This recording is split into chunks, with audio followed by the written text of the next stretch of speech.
Vikings dropping their first unofficial depth chart. Let's go.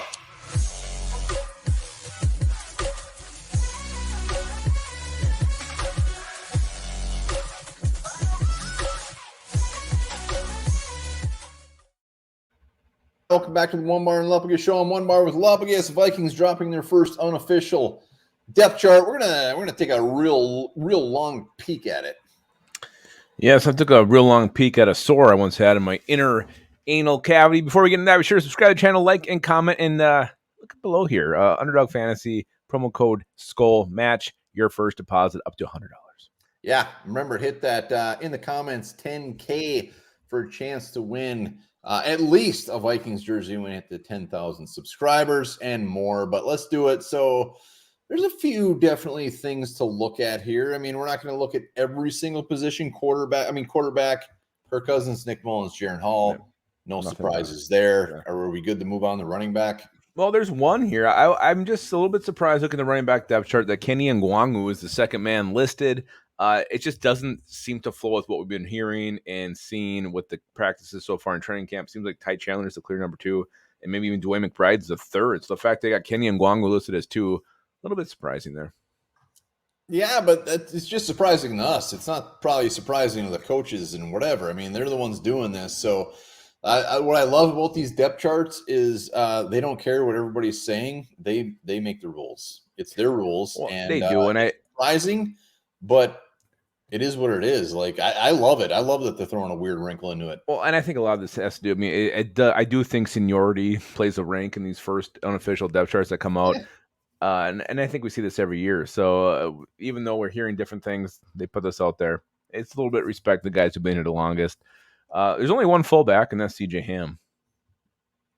Yeah, it is CJ Ham. That's it. There's nothing more to it. Wide receivers, Justin Jefferson, KJ Osborne. Jalen Naylor is the 3, a guy who has been injured the whole time pretty much, and Jordan Addison. And then it goes on to Jalen Reagor, Brandon Powell, Blake Prohl, Tristan Jackson, Lucky Jackson, Thayer Thomas, and then so on and so on. So I wouldn't say any surprises. I mean, I think we all know that Jordan Addison will at least be the number 3 receiver. Yeah. I mean, I like the fact that Jalen Reagor is actually the 5th because I think, I'm glad they didn't put him as the 3rd ahead of Jalen Naylor. I thought maybe they would.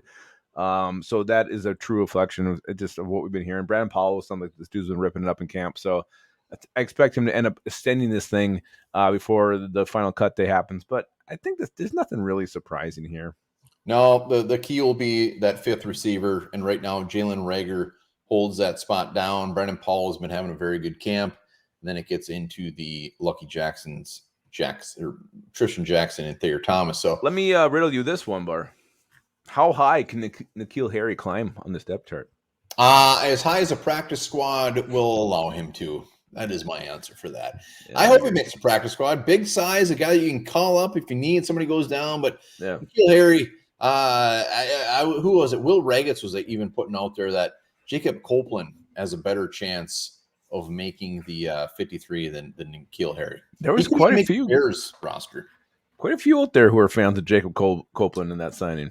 Yeah, he's got good size. Speaking of size, let's go to tight ends. T.J. Hockenson, Josh Oliver, Johnny Munn are the top 3. Nick Muse, then Ben Sims and Colin Thompson. But no surprises there. But Nick Muse is a wild card for me still. Even when we were there at practice, the dude was out there with the ones. He was making plays. They were looking his way. He had a good practice today. I'm not writing Nick Muse off just yet. No, he's battling. But I thought Munn, the same practice, I thought he actually stood out too. Obviously, that practice, T.J. Hockenson did not take part in it. So they both actually stood out. So Muse is an interesting guy. I mean, can you keep 4 tight ends? I don't know.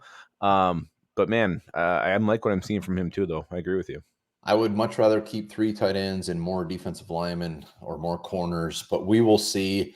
Tackles, Darrisaw O'Neal. No surprise there. Darian Lowe and Oli Udoh, again, no surprises. Then you got the Jared Thompson, and then just I gotta be honest with you. When I first read this, I was like, "Holy shit!" Darian Lowe is the top backup tackle, and I'm like, look at the rest. I'm like, oh my god, oh my god. Yeah, Lowe was out there. I think he was out there even backing up Christian Darrisaw today as the left tackle. But it just goes to show how bad this depth is. I mean, if Lowe and Udo fine, but then Jared Williams undrafted, or what is he's the veteran dude? Christian DeLaro who's just never made a team. Jackie Chan undrafted. It's horrifying this backup depth. Well, I'm more surprised that Blake Brandel wasn't the backup left tackle because Yeah, that's kind of been his role. And they have him. Let's go to the guards: Ezra Cleveland, Ed Ingram, and Garrett Bradbury at center. The backups: Josh Sokol at left guard, left guard. Austin Schlotman at center, and Blake Brandel at right guard. So Blake Brandel is just getting chucked anywhere. Alan Ali, a fan favorite, is the backup center, third string center. Third string center. Interesting that they have him listed as a center. That was a little surprising to me. And Sokol as a left guard. I thought he was signed as a center. So yeah, wasn't Brandel on the left side last year? Well, that was tackle or guard. I mean, he's been everywhere, but he was Derisaw's backup. Yeah, and you know what? I mean, Blake Brandel, he's a versatile guy, so good for him being that flexible and able to play these multiple positions. But right guard, it was a little surprising to see that. All right, defensive end, Dean Lauer, Harrison Phillips, no big surprise there. Jonathan Bullard and Ross Blacklock are the backups with Roy Atamueo, Sheldon Day, and Junior. Well, I think it is a little bit noteworthy. I mean, Harrison Phillips was a nose last year. Now he's definitely, they'll have him listed as an end, which with the three we're going forward with, you kind of assume that's what it was going to be. Now we actually see it in writing. Harrison Phillips at end with Dean Lowry.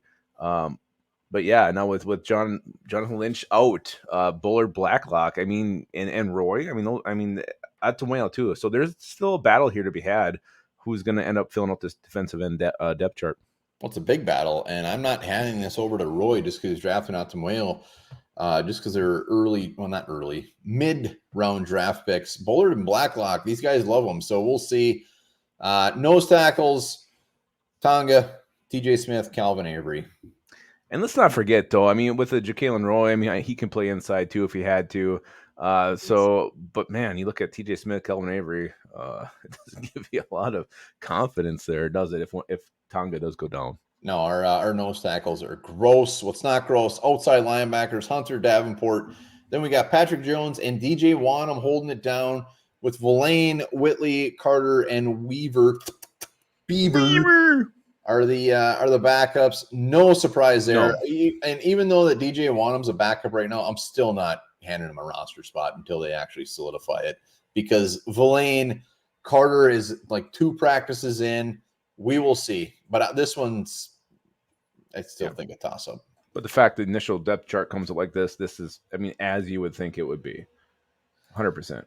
Inside linebackers, Brian Asamoah, Jordan Hicks, backups being Troy Reeder and Troy Dye, with even William Kwenku ahead of Ivan Pace. So, again, Ivan Pace is getting a lot of run, but he is the 5th inside linebacker listed.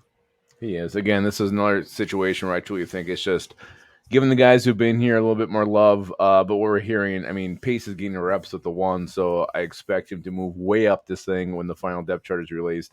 But yeah, other than that, I mean, Troy Reeder, I mean, you haven't heard a single sniff about him. Kwenku has been pretty quiet as far as camp notes have gone. I mean, I haven't seen anything. Have you? No, but I mean, we've seen this year in and year out where guys rip it up in practice and they're getting all the love and they're deep on the depth chart and we're saying, oh, he's going to make it anyways, and they don't. So I don't put, I mean, I put a little bit into the fact that they're putting this depth chart the way it is. I mean, I expect Ivan Pace to make the roster, but I mean, when you look at cornerbacks, Byron Murphy and Caleb Evans are the starters. Booth Jr. is listed as one of the first backups. I know. There's guys that are older than him that could be ahead of him, and we haven't heard much about Booth. So it's kind of a double-edged sword. You can't say one way for one position, and the next position it's like, oh, never mind. I mean, Joanne Williams here at 4, Mekhi Blackman. I mean, he's been working ahead of both those guys in reps. Kalen Barnes, I'm shocked to see him where he is on this depth chart because, again, I'm a guy you haven't heard a sniff about. Tay Gowan, a guy who's been ripping it up in camp and having, all you hear is positives. He's behind Jalen Williams, the undrafted rookie. So yeah, I mean, the way they laid this one out is a little bit surprising to me. Yeah, it's this is the one that is probably the most just one you wouldn't expect. Yeah, especially with Booth as the first backup at cornerbacks. But we'll see. Safeties: Harrison Smith, Cam Bynum, Lewis Cine, and Josh Metellus. Lewis Cine, the big talker, obviously being the backup, which I think we expect at this point. Hopefully that doesn't stay. But there's no surprises here. They got Jay Ward as a safety. That's, to me, the surprise. Yeah, I mean, and his best shot at making this roster is the fact that he can play safety and corner, but that's where he is listed. Could there be a surprise cut at safety? Never know. Yeah, I mean, Jay Ward, we thought he was coming as a nickel. That's what we were told pretty much the day he was Nipple. drafted. To see him actually listed as a safety, to me, this was surprising. All right, Greg Joseph's holding down that starting kicking spot. Sounds like they were both 5 for 6 today. Greg Joseph missing shorter kick than Jack Podlesny. So we'll see. Ryan Wright, he has no competition. And really, other than that, there's not much. Punt returners starter is Jalen Rager. Oh, God, gross. Maybe this is his ticket to make the roster, but Jalen Rager is a starter. Paul and then Thayer Thomas is the backup. No Jordan Addison. Kick returner in Wangwu with Chandler and Powell. No surprises there. I mean, the fact Powell's listed as backup in both, I think that helps his chances. And the fact he's taking reps at both those positions helps him out. But yeah, I mean, there's really nothing surprising here. I mean, I really think Brandon Powell's going to win that punt returning job. I would expect him to. I hope he does, but we'll see. But the biggest thing out of this first unofficial depth chart, really to me, was the fact that Blake Brandel wasn't the left tackle, the fact that Ivan Pace is so buried, and the fact that Andrew Booth is the next man up when it comes to cornerback. Yeah, I mean, to me, like, Jay Ward being listed as a safety, to me, was a little bit surprising. And those are the kind of things I look for in this first one. Guys listed at positions we weren't 100% sure where they're going to end up being. To actually see it released by the Vikings, it gives us a little more clue what this team and coaching staff is thinking of where these guys belong. All right, let us know. What do you think about the first unofficial depth chart? Hashtag 10K in the comments. Hit that sub button. We'll be back tomorrow. I don't know, probably talking about some sort of 8th string tight end that the Vikings signed. Yeah, they've been signing guys pretty much every single day lately. This is better than March. It's better than free agency. It's been crazy. Remember this guy, smelling coffee can help reduce stress.